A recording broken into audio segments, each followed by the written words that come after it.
राजा अपनी कन्या का हाथ दिखाए, जैसे कल हिमांशु जी ने हाथ दिखाया था ना, उसी प्रकार राजा शीलनिधि ने अपनी बिटिया विश्वमोहिनी का हाथ श्री नारद जी को दिखाया।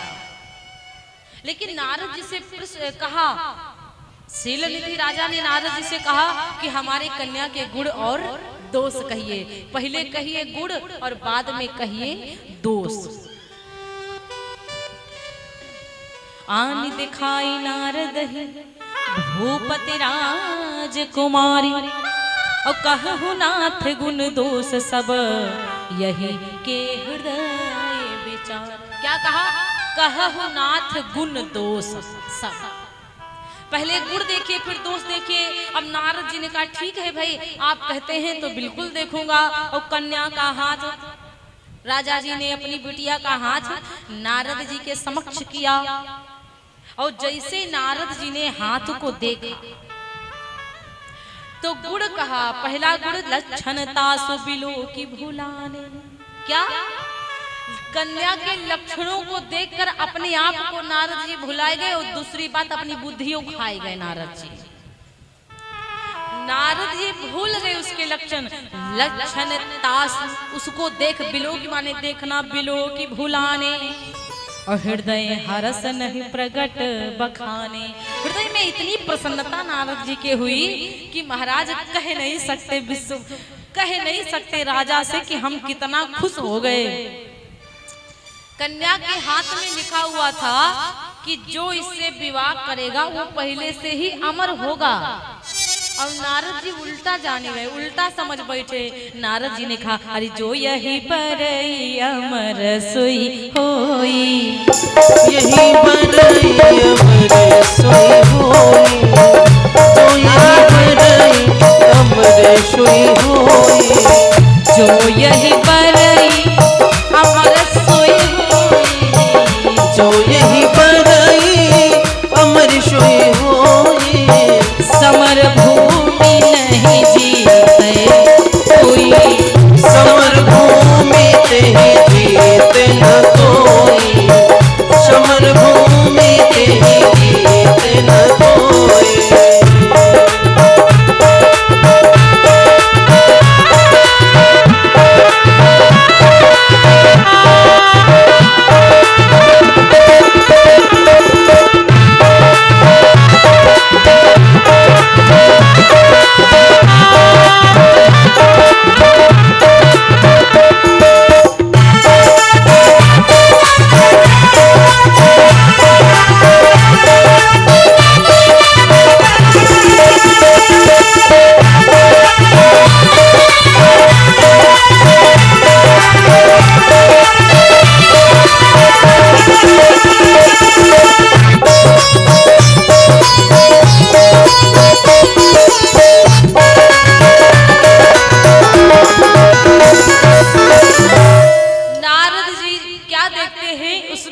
बिटिया के हाथ में लिखा हुआ है कि जो यही पर अमर सोई होई, मतलब पहले से ही वो अमर होगा।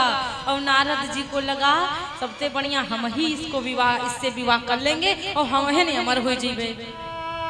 नारद जी यही सोचे, नारद से सोचे कि हम विवाह करेंगे तो हम अमर हो जाएंगे।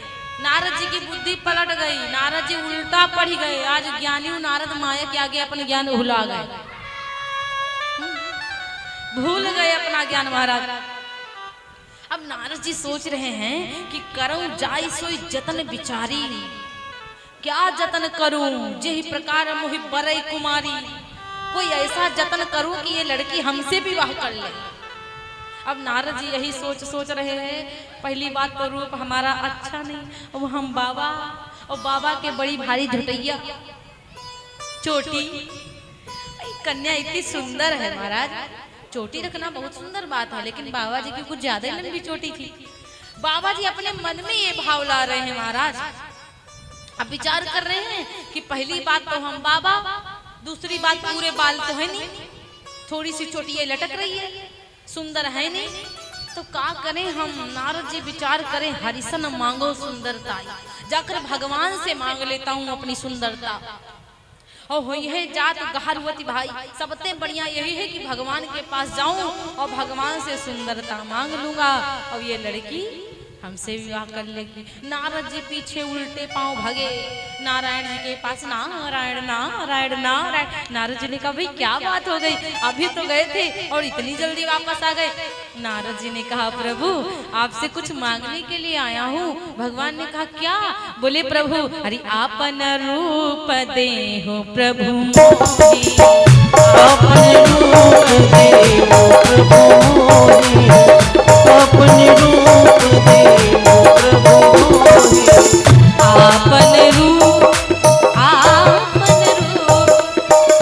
आपन रूप देहि प्रभु मोहि, आपन रूप दे प्रभु मोहि, आन भांति नहीं पाऊं मोहि, आन भांति नहीं पावो मोहि, आन भांति नहीं पावो मोहि।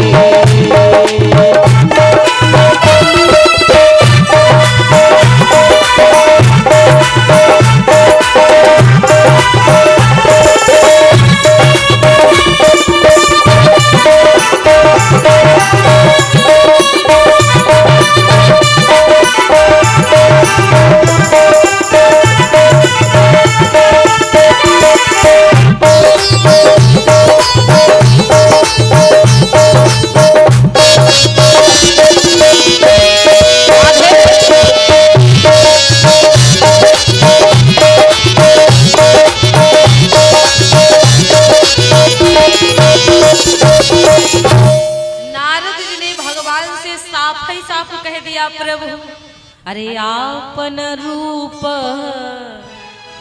देव प्रभु मोहि,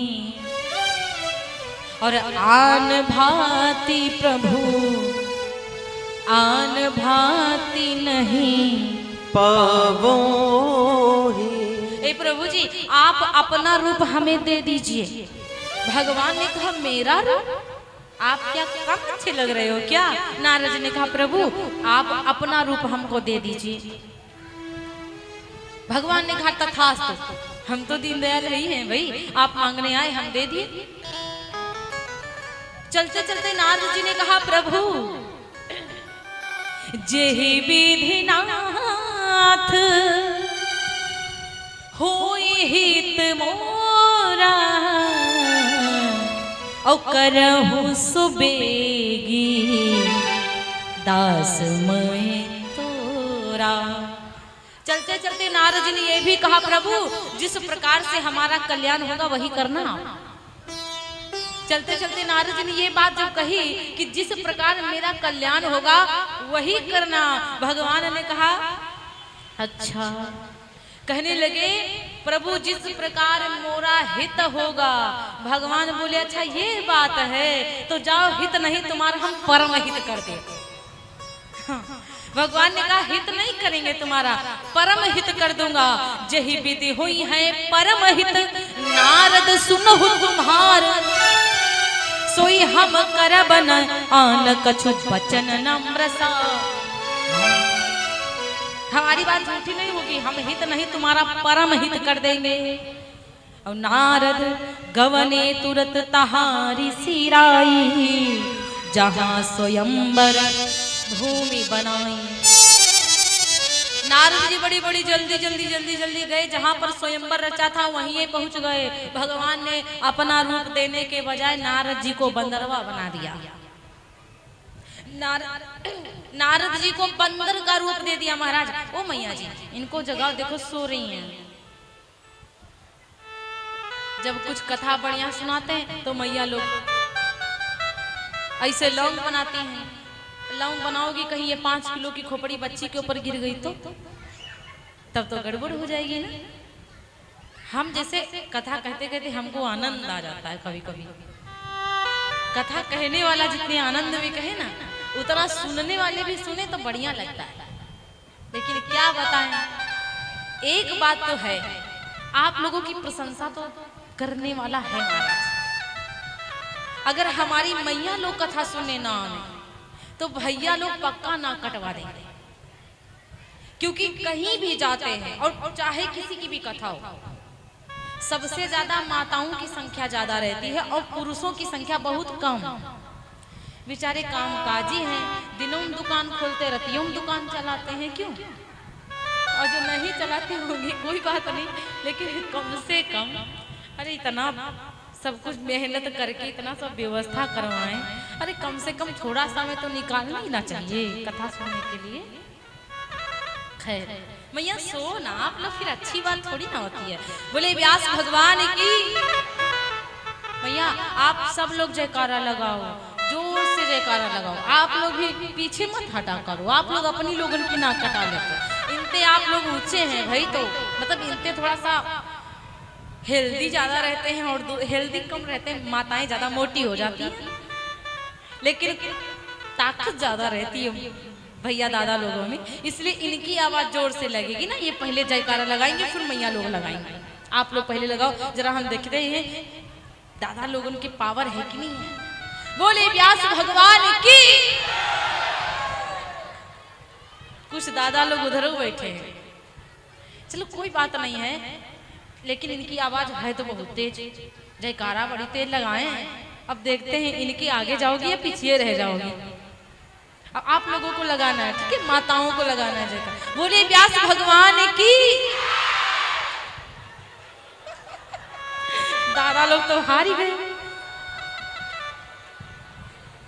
अब एक बात बताइए, सब लोग साथ में लगा लोगे तो क्या बिगड़ जाएगा? जरा साथ में लगाओ। बोले उमापति महादेव की। हाँ बराबर है ना, ये हारे ना वही हारे।